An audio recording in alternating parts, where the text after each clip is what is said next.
Hi friends, అందరికీ మన టీవీకి స్వాగతం. ఇవాళ మనం చేసుకోబోతున్న రెసిపీ వచ్చేసి జున్ను. ఇది నేనైతే జున్ను పాలు లేకుండా తయారు చేశాను. ఇది జున్ను పాలతో ఎలా చేస్తాం, సేమ్ టేస్ట్ అయితే సేమ్ అలాగే ఉంటుంది. మీరు కూడా ట్రై చేసి ఎలా వచ్చిందో నాకు కామెంట్ సెక్షన్లో కామెంట్ చేయండి. అండ్ ఛానల్ సబ్స్క్రైబ్ కూడా చేసుకోండి ఫ్రెండ్స్. నాకైతే టేస్ట్ అయితే చాలా సూపర్గా వచ్చింది. చూడండి ఫ్రెండ్స్, ఇప్పుడు దీనికి కావాల్సిన పదార్థాలు ఏంటో చూద్దాం. ఒక పాల ప్యాకెట్, క్రీమ్ పాల ప్యాకెట్ తీసుకుంటే మీకు ఇంకా టేస్ట్ బాగా వస్తుంది. జున్ను పౌడర్, అలాగే బెల్లం, కొంచెం మిరియాలు, యాలకులు.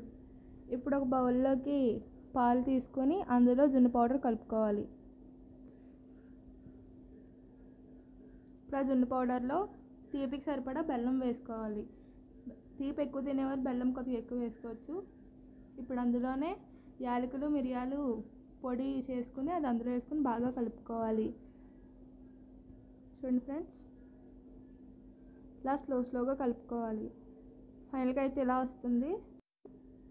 మీకు ఇంకా తీపి కనుక సరిపోకపోతే దీంట్లో షుగర్ కూడా యాడ్ చేసుకోవచ్చు. నేనైతే ఎక్స్ట్రా 2 స్పూన్స్ షుగర్ యాడ్ చేశాను. ఇప్పుడు స్టవ్ మీద కుక్కర్ పెట్టుకుని అందులో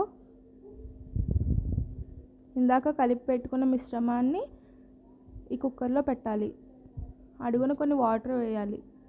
ఇప్పుడు దీన్ని 4 విజిల్స్ దాకా రానివ్వాలి. చూడండి ఫ్రెండ్స్, 4 విజిల్స్ పక్కగా రావాలి. 4 విజిల్స్ వచ్చాక ఆ కుక్కర్ని కొద్దిగా చల్లారనివ్వాలి. ఆ తర్వాత కుక్కర్ మూత తీస్తే మనకి ఇలా ఉంటుంది. ఇప్పుడు నేను దానికి బౌల్లోకి అయితే తీసుకుని చూపిస్తున్నాను ఫ్రెండ్స్ మీకు. ఇప్పుడు నేను దీన్ని అయితే టేస్ట్ చేయబోతున్నాను.